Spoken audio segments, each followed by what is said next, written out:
नमस्कार. मी डॉक्टर ल देशमुख. कोविड-19 ही सध्या जी वैश्विक महामारी आलेली आहे, त्या संबंधाने आपल्याशी थोडासा संवाद साधू इच्छितो. मित्रांनो, आपत्ती हा आपल्या मानवी जीवनाचा अविभाज्य भाग आहे. पण आपत्ती ही नैसर्गिक असल्यामुळे आपण ती टाळू पण शकत नाही. अनेक प्रकारच्या आपत्ती सारख्या येतच असतात. आपण त्याला यशस्वीरित्या आत्तापर्यंत प्रतिकारही केलेला आहे. थोडंसं पुढचं वाक्य बोलायचं असेल तर आपण त्याच्यावर विजयही मिळवलेला आहे. पण आत्ता आलेली आपत्ती जी आहे, कोविड-19 किंवा करोना व्हायरस, ही थोडीशी वेगळी आहे. या आपत्तीमुळं काय झालेलं आहे की सगळीकडे गोंधळ उडालेला आहे. सगळी लोक घाबरून गेलेली आहेत. प्रत्येकाच्या मनामध्ये एक भीती उत्पन्न झालेली आहे. प्रत्येकाला असं वाटतंय की करोनामुळे फक्त मृत्यूच येतो, ही जी संकल्पना, हा जो गैरसमज समाजामध्ये दृढ झालेला आहे, तो प्रत्यक्षात तसा नाहीये. अनेक कारणांच्यामुळे लोकांचं मृत्यू हा होतच असतो. तसं करोना हा ज्यांना दीर्घ आजार आहेत, त्यांच्यावर लवकरात लवकर एफेक्ट होऊन त्यांना मृत्यूकडे घेऊन जातो. तुम्ही जर बातम्यांचं ॲनालिसिस केलं, बातम्यांचं विश्लेषण केलं, तर तुम्हाला असं जाणवेल की करोनामुळे बरे होणारे व्यक्तीही जितकी लागण होणारे व्यक्ती आहेत, त्या प्रमाणात बरे होणारेही आहेत, हे आपण विसरून चालणार नाही. त्यामुळं ही जी आपत्ती आत्ता आलेली आहे, ती आपत्ती आपल्या सगळ्यांच्या मनावर एक थ्रेट निर्माण करणारी असल्यामुळं आपण सर्वजण गोंधळून गेलेलो आहोत. या परिस्थितीमध्ये सर्वात महत्त्वाचं काय आहे, तर सर्वात महत्त्वाचं आहे आपली मानसिकता आणि आपलं मनोबल. जे मला असं वाटतं की प्रत्येक पालकांनी स्वतःची मानसिकता स्ट्रॉंग करावी, स्वतःचं मनोबल वाढवावं. त्याचबरोबर पालकांच्यावर हीही जबाबदारी आहे की आपल्या संततीचे, आपल्या मुलांचे मुलींचे मनोबल वाढवणं, त्यांची मानसिकता स्ट्रॉंग करणं, हे सर्वात महत्त्वाचं काम आपल्याला आत्ता या निमित्ताने करणं अत्यंत महत्त्वाचं आहे. जर आपलं विल पॉवर स्ट्रॉंग असेल, आपलं मनोबल स्ट्रॉंग असेल, तर आपण कोणत्याही परिस्थितीचा अत्यंत सक्षमपणे, अत्यंत समर्थपणे, अत्यंत यशस्वीपणे सामना करू शकतो, हे सिद्ध झालेली गणितं आहेत. त्यामुळे आपल्या दृष्टीने हा भाग अत्यंत महत्त्वाचा आहे. माझी पालकांना या निमित्ताने विनंती अशी आहे की आता ही आपल्याला संधी आलेली आहे, तर या संधीचं सोनं करण्यासाठी आपण आपल्या घरातल्या सर्व लोकांची, विशेषतः आपल्या पुढील समाजाच्या घटक असलेल्या मुलामुलींची 3 गोष्टीमध्ये जास्तीत जास्त विचार करावा असं मला वाटतं. एक पहिली गोष्ट म्हणजे ह्युमॅनिटी, माणुसकी. दुसरी गोष्ट म्हणजे इम्युनिटी, रोग प्रतिबंधक शक्ती. आणि तिसरी गोष्ट म्हणजे इनेट ॲबिलिटी, मुलांच्या अंगी असलेल्या उपजत क्षमता, या 3 गोष्टी आपल्या मुलांना उत्तम पद्धतीने समजून सांगितल्या, जे विशेषतः आपण म्हणतो ह्युमॅनिटी. आत्ता या परिस्थितीमध्ये आपण सर्वांशी एकोप्याने वागणं, आपण टी व्हीवरच्या बातम्या बघून समाजात काय परिस्थिती आहे त्याचा मुलांनी विचार करणं हे अत्यंत महत्त्वाचं आहे. त्याला आपण ह्युमॅनिटी म्हणतो. रोगप्रतिबंधक शक्ती वाढवणं हे करोनावर सर्वात उत्तम औषध आहे असं आता सर्व जगात सिद्ध झालेलं आहे. त्यामुळं रोगप्रतिबंधक शक्ती कशी वाढवता येईल किंवा रोगप्रतिबंधक शक्ती म्हणजे काय, रोगप्रतिबंधक शक्ती वाढवण्यासाठी काय काय उपाय केले पाहिजेत, याचं मार्गदर्शन पालकांनी मुलांना दिलं पाहिजे. आणि तिसरी महत्त्वाची गोष्ट की त्यांच्या अंगी असलेल्या उपजत क्षमता ज्या आहेत त्या क्षमतांची रुजवणूक आणि त्या क्षमतांची वाढ घरी आत्ता करण्याची संधी प्रत्येक घरामध्ये, प्रत्येक पालकाला, प्रत्येक मुलाला मिळालेली आहे. असा जर सकारात्मक विचार आपण केला तर ही आपत्ती आपल्या दृष्टिकोनातून अवघड नाही. हा इतर आपत्तींपेक्षा जास्त दिवस ही आपत्ती टिकेल, पण ती टिकली म्हणून तिचा संपूर्ण बाऊ करून घेण्यामध्ये काहीही अर्थ नाही. हे आता हळूहळू सिद्ध होत चाललेलं आहे. माननीय पंतप्रधान नरेंद्रभाई मोदी यांनीही आता हाच विचार आपल्यासमोर ठेवलेला आहे. महाराष्ट्राच्या मुख्यमंत्र्यांनीही याच संदर्भामध्ये आपल्याशी अनेक वेळा संवाद साधलेला आहे. त्यामुळे या बाबतीमध्ये आपण काय करू शकतो, जर समजा अजून 1 महिन्याभराने हे संकट कमी झालं तर आपण काय करणार, हाही विचार करायला पाहिजे. कदाचित असंही होऊ शकेल की हे संकट अजून 1 महिना वाढलं, 2 महिने वाढलं, तर अशा परिस्थितीमध्ये आपण काय करावं, हा एक महत्त्वाचा विचार या निमित्ताने करणं आवश्यक आहे. आपण नेहमी सध्या चर्चा ऐकतो पहा सर्वत्र की पालकांचा आणि मुलांचा दिवसेंदिवस संवाद कमी होत चाललेला आहे. अर्थात त्याची कारणंही तेवढीच महत्त्वाची आहेत की पालक ज्या वेळेला ड्युटीवर असतात त्यावेळेला मुलं घरी असतात आणि मुलं जेव्हा शाळेमध्ये असतात तेव्हा पालक घरी असतात. त्यामुळं पालकांचा आणि मुलांचा संवाद, सुसंवादच कमीत कमी होत चाललेला आहे किंवा कमी होतोय. त्याचा परिणाम नकळतपणे मुलांच्या मनावर होत असतो. तो आपल्याला दिसत नाही, तो आपल्याला जाणवत नाही, पण तो होत असतो. मी या करोना व्हायरसमुळे निर्माण झालेल्या आपत्तीमुळे आपल्याला ही संधी प्राप्त झालेली आहे. आता तुमची आणि मुलांची दिवसभर संवाद साधण्यासाठी ही संधी तुम्हाला मिळालेली आहे. त्या निमित्ताने आपण काय करू शकतो, मुलं आणि पालक यांच्यामध्ये उत्तम सुसंवाद घडवण्याचे जे जे प्रकार असतील ते सर्व प्रकार या निमित्ताने करावे असं मला वाटतं. काय करता येईल आपल्याला? आपल्याला एक करता येईल, आपल्याला रोज सर्वांना एकत्रित मिळून जेवण घेता येईल. आपल्याला सर्वांना एकत्रित मिळून चर्चा करता येतील.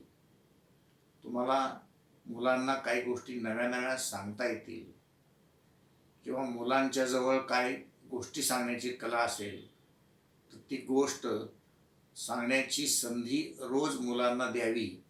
सर्वांनी घरामध्ये एकत्र बसावं आणि मुलाला म्हणावं की तू तुझी काय गोष्ट सांगायची ती सांग. मुलाला तुम्ही रोज नवा नवा विषय देऊ शकता. समजा या काळामध्ये शिस्तपालन हा विषय जर विद्यार्थ्यांना दिला, आपल्या मुलांना दिला आणि त्यांना सांगितलं की शिस्तपालन यावर तू संध्याकाळी सर्वांशी संवाद साध. रोज आपण टी व्हीवर पाहतोय की शिस्त न पाळणारे बेजबाबदार नागरिक किती आहेत, आणि त्या बेजबाबदार नागरिकांमुळं, शिस्त न पाळल्यामुळं या आपत्तीचा फैलाव कसा होतोय ते आपल्या डोळ्यासमोर आहे.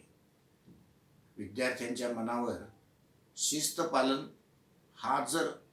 हे जर मूल्य रुजलं, तर किती मोठं काम या निमित्ताने होणार आहे.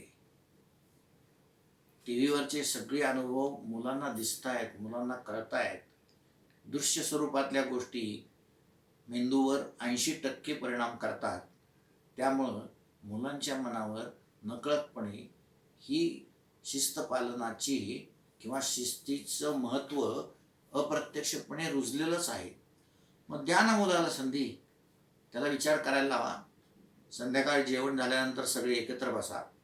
मुलगा शिस्ती संबंधामध्ये त्याची मतं मांडेल, त्याला एक 10 मिनटं मतं मांडायला द्या.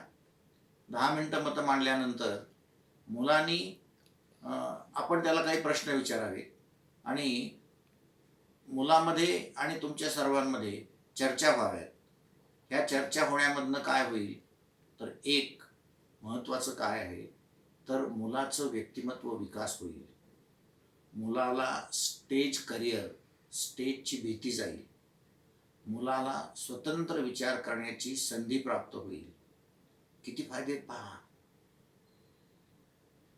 या निमित्ताने मुलांशी चर्चा करणं ही अत्यंत महत्त्वाचं आहे. मुलांना मी मगाशीच म्हटलं की ह्युमॅनिटी म्हणजे काय. मुलांना टेलिफोन आहे तुमच्याकडं, मुलांना द्या ना टेलिफोन रोज आणि त्यांना सांगा की आपल्या प्रत्येक नातेवाईकांशी बोला.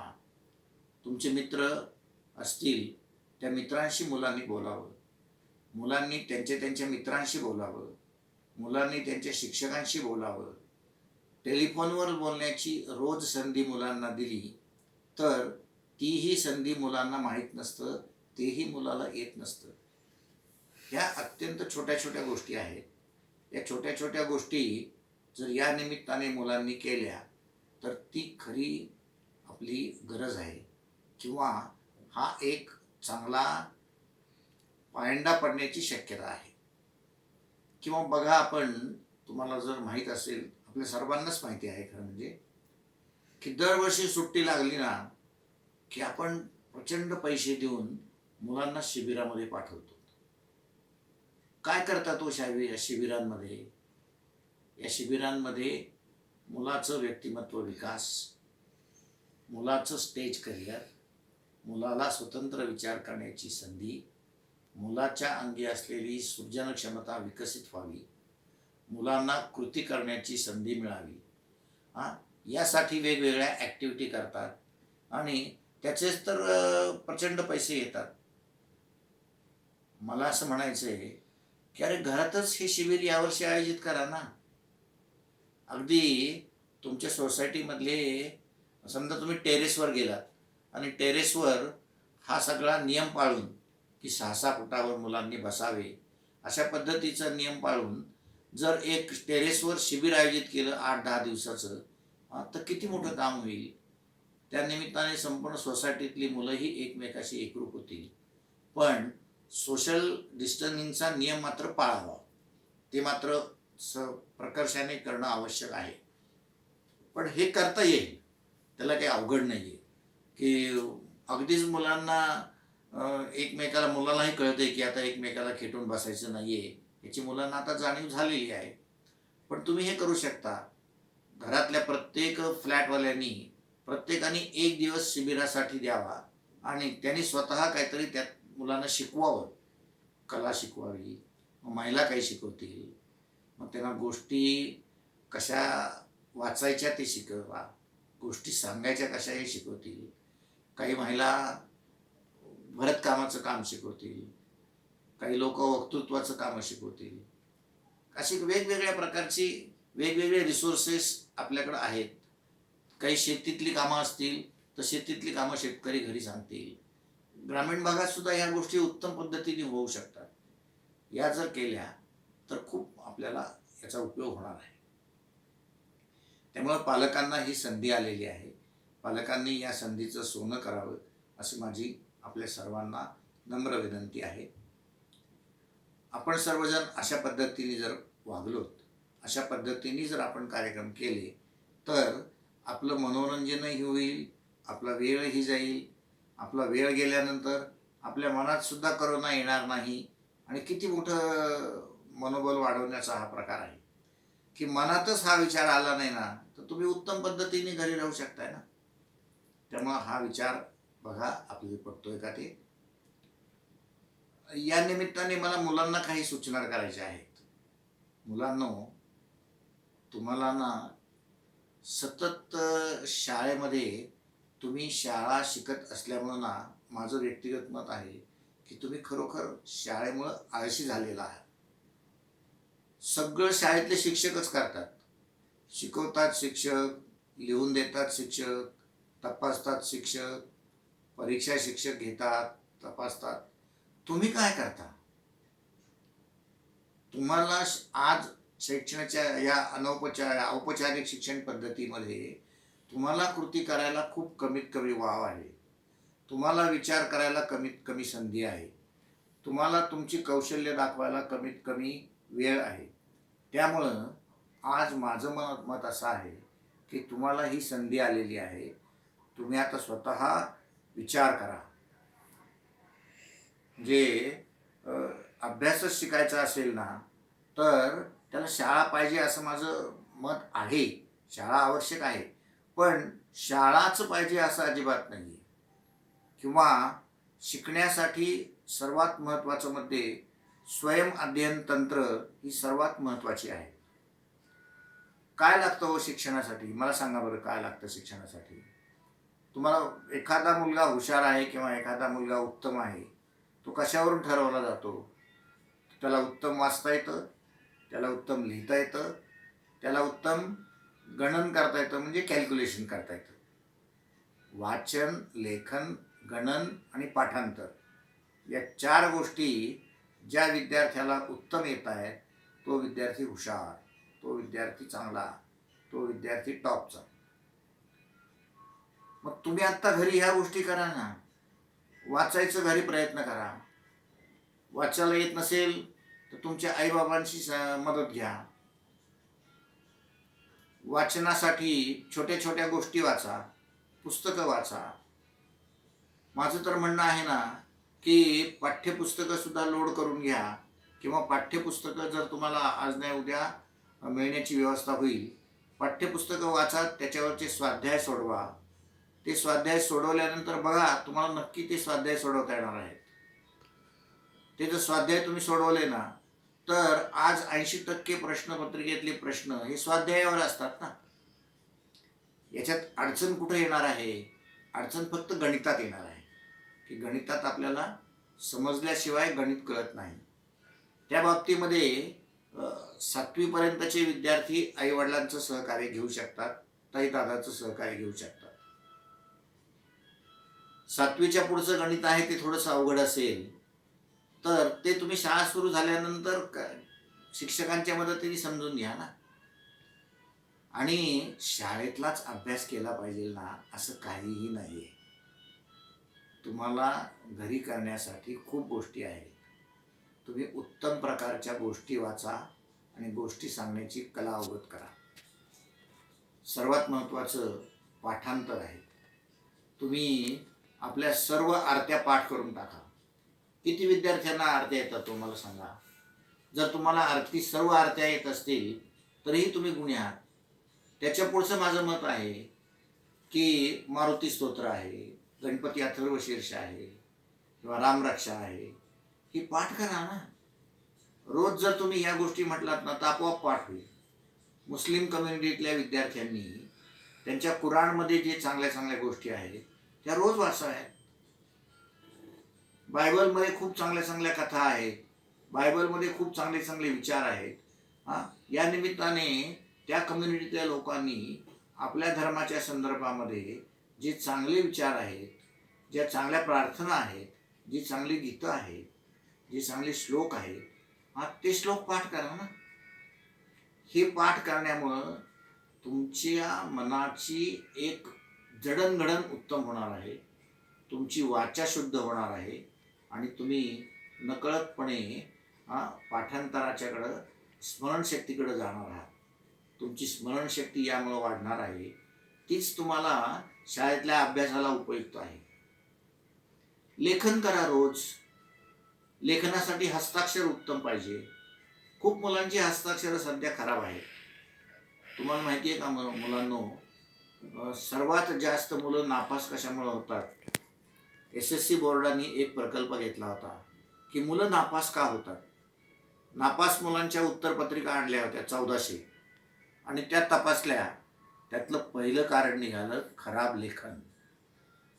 मुलांचं लेखन अत्यंत खराब आहे. मुलांचं हस्ताक्षर उत्तम असेल तर तुमचं लेखन उत्तम होईल. करा प्रयत्न. रोज 5 ओळी लिहा, पण उत्तम हस्ताक्षरात लिहा.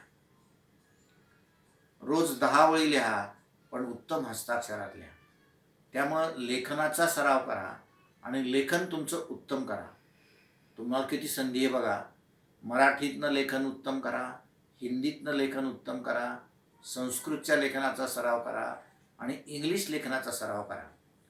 त्यामुळं लेखनाचं तुम्ही प्रॅक्टिस केली तर तुम्हाला आपोआप शाळेतला अभ्यास येणार आहे. तिसरी महत्त्वाची गोष्ट काय आहे, त्याला आपण गणन किंवा कॅल्क्युलेशन म्हणतो. 1 ते 30 पर्यंतचे पाढे तुमचे मुखोद्गत असले पाहिजेत. 1 ते 30 पर्यंतचे पाढे तुमचे उत्तम असतील ना, तर तुम्हाला गणित उत्तम येणार आहे. तेव्हा रोज 5 पाढे पाठ करा ना. तुमचे जर पाढे उत्तम असतील ना, तर तुम्हाला गणितातले खूप गोष्टी उत्तम येणार आहेत. खरं म्हणजे ना, गणिताची आवड उत्पन्न होणे, गणिताची आकलन क्षमता वाढणे, गणित झटकीने करता येणे, यासाठी पाढे मुखोद्गत असणे आवश्यक आहे. हल्ली लोक सांगतात की कॅल्क्युलेटरमुळे काही गरज नाही पाढ्यांची, कम्प्युटरमुळे काही गरज नाही पाढ्यांची. हे चुकीचं आहे. जुन्या गोष्टी ज्या चांगल्या आहेत ना, त्या चांगल्याच आहेत. त्यामुळं पाढे पाठ करून टाका. त्यामुळं तुम्हाला वाचन, लेखन, गणन आणि पाठांतर या 4 क्षमतांवर जर तुम्ही प्रभुत्व मिळवलं तर मुलांनो, तुम्ही शाळेमध्ये निश्चितपणे शाळेतल्या सर्व विषयांमध्ये यशस्वी होणार आहात. तुम्हाला आत्ता ही घरी संधी आलेली आहे, त्या निमित्ताने हा प्रयत्न करा. तसेच तंत्रज्ञानाचा वापरही आता हळूहळू करता यायला पाहिजे. सर्वांच्या घरी तंत्रज्ञानाच्या सोयी आहेत असं नाही, पण 99% लोकांच्या घरी स्मार्टफोन मात्र आहेत. मी म्हणत नाही की प्रत्येकाकडं लॅपटॉप असेल, प्रत्येकाकडं तंत्रज्ञानासाठी आवश्यक असलेले सर्व डिव्हाइस असतील किंवा व्हर्च्युअल एज्युकेशनसाठी आवश्यक असलेला कॅमेरा असेल, हे नसेल ना. पण लॅपटॉप हे स्मार्टफोन आहे ना तुमच्याकडं. नक्की घरात एक तरी स्मार्टफोन आहे. स्मार्टफोनच्या मदतीने तुम्ही हल्ली अनेक प्रकारचं शिक्षण घेऊ शकता. स्मार्टफोनवर काय आहे, स्मार्टफोनवर वेगवेगळे ॲप्स आहेत आणि ते मोफत आहेत. तुम्ही जर महाराष्ट्र शिक्षण परिषद किंवा ज्याला आपण SCRT म्हणतो, SCRTनी शिक्षण तुमच्या घरी अशा स्वरूपाची यंत्रणा सुरू केलेली आहे. ती काय केलेली आहे, ती स्पोकन इंग्लिशच्या संदर्भात आहे, ती गोष्टी सांगण्याच्या संदर्भात आहे, ते चित्र काढण्याच्या संदर्भात आहे. त्यांचे लेसन्स आहेत ना, ते फार उत्तम आहेत आणि मोफत आहेत, फुकट आहेत ना. तुम्ही स्मार्टफोनवर ह्या सगळ्या गोष्टी जर केल्या तर हल्ली मी जेव्हा पाहतो ना, तर रोज स्मार्टफोनवर एका शिक्षकाची ॲडिशन होती आणि तो काही ना काही तुम्हाला शिकवतोय. काही शिक्षक वक्तृत्व कला शिकवत आहेत, काही शिक्षक चित्रकला शिकवत आहेत, काही शिक्षक निबंध लिहायचं कसं शिकवत आहेत, काही शिक्षक गणितं कशी करायची शिकवत आहेत, काही शिक्षक सायन्समधले प्रयोग कसे करायचे शिकवत आहेत, काही मराठी विज्ञान परिषदेनी घर हीच प्रयोगशाळा म्हणून रोज एक प्रयोग करायला देतात. ते बघा तुम्ही तो स्मार्टफोनवर आणि घरचे घरी प्रयोग करा. तुमचं घर ही प्रयोगशाळा होऊ देत, तुमचं घर ही शाळा होऊ देत. तुमचं घर हे अभ्यासाचं ठिकाण होऊ दे. तुमचं घर हे स्वयंअध्ययनाचं केंद्र होऊ दे. त्यामुळं तंत्रज्ञानाचा वापर स्मार्टफोनच्या मदतीने प्रत्येकाला करता येईल. भारी भारी डिव्हायसेस तुमच्याकडे नसतील, त्याचं दुःख बाळगू नका. त्याचं न्यूनगंड मनात निर्माण करू नका, की माझ्याकडं लॅपटॉप नाही आहे, माझ्याकडं टी व्ही नाही आहे, माझ्याकडं हे नाही आहे, ते नाही आहे, इंटरनेट नाही आहे. ज्यांच्याकडे इंटरनेट आहे ना, इंटरनेट हा हल्ली ज्ञानाचा खजिना आहे. ज्यांच्याकडे इंटरनेट आहे, ही सोय आहे, ही फॅसिलिटी आहे, अशा सर्व विद्यार्थ्यांनी रोज 1 तास इंटरनेटवरून नवीन नवीन माहिती जमा करावी. जर तुम्हाला इंटरनेट वापरता येत नसेल, तर तुमच्या घरी ताई असेल, दादा असेल, तुमची आई असेल, बाबा असतील, त्यांच्याजवळ बसा आणि आईबाबांच्याकडून इंटरनेटवर ही माहिती जमा करण्याचा, ही माहिती मिळवण्याचा प्रयत्न करा. ज्याच्याकडे इंटरनेट आहे त्याने आता मागे राहू नये. त्याला ही उत्तम संधी आहे. रोज 1 तास जर इंटरनेटची सवय लागली तर तुम्ही कोणत्याही स्पर्धा परीक्षेमध्ये उत्तम पद्धतीने यश मिळवाल. आज आपण म्हणतो जेई, नीट या ज्या स्पर्धा परीक्षा आहेत ना, त्यात कोणती मुलं यशस्वी होतात हो? जी इंटरनेटच्या मदतीने अभ्यास करतायत ती. कोट्याला वगैरे काय चालतं? कोट्याला सगळा अभ्यास पोरांना इंटरनेटवर करायला लावतात. इंटरनेटवरून CBSEची, ICSEची, स्टेट बोर्डाची तिन्ही पुस्तकं वाचायला लावतात आणि त्याच्यावरून दिलेले प्रश्न असतात ते सोडवायला लावतात. या सगळ्या गोष्टी इंटरनेटवर अवेलेबल आहेत. त्यामुळं तुम्ही महाराष्ट्र सरकारने आणि भारत सरकारने 5-6 ॲप्स मोकळे ठेवलेले आहेत, म्हणजे फ्री ठेवलेले आहेत आणि त्याच्यावर लाखो प्रकारचे प्रश्न लोड केलेले आहेत. तेही तुम्हाला या निमित्ताने इंटरनेटच्या मदतीने पाहता येतील, वाचता येतील, अभ्यासता येतील. पण हे करण्याची गरज आहे. त्यामुळं तुमच्याजवळ गुणवत्ता आहे, तुमच्याजवळ क्षमता आहे, तुमच्याजवळ पात्रता आहे, तुमच्याजवळ बुद्धिमत्ता आहे. मग या सगळ्याच गोष्टी तुमच्याजवळ आहेत. त्यात तुम्ही आता वापरायला काढा ना. त्यात तुम्ही तुमचा मेंदू आहे ना, जितका वापराल ना तितका प्रगल्भ होईल. त्यामुळं जास्तीत जास्त मेंदूचा वापर करून या सगळ्या गोष्टीचा प्रयत्न करा. त्यामुळं तुम्हाला याही गोष्टीमध्ये घरी उत्तम शिकता येईल. मला या निमित्ताने असं म्हणायचं आहे की मुलांनी आणि मुलींनी या संधीचा फायदा घेऊन आईला कामात मदत करावी. किती छान कल्पना आहे बघा. आपण कधी आई काय करते ना ते बघितलेलंच नाही आहे. जा थोडा वेळ स्वयंपाकघरामध्ये, बघा आई काय करते ते. आई भाजी निवडत असेल ना, तर आईला म्हणावं मी भाजी निवडून देतो. आई चहा करत असेल ना, तर आईला म्हणावं मला चहा करायचं शिकव. चहा करणं इतकं सोपं आहे, दुसऱ्या दिवसापासून तुम्ही चहा कराल. दूध तापवणं इतकं सोपं आहे, ते तुम्हीही करू शकाल. घर स्वच्छ करणं हे रोज आईनेच केलं पाहिजे का, असं अजिबात नाही आहे. आईला सांगा की उद्या सर्व घर मी झाडणार आहे, सर्व घर मी पुसणार आहे.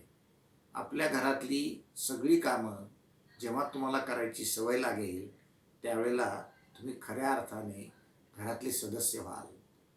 आज कसं होतं आहे, आपण काही घरातली कामच करत नाहीत.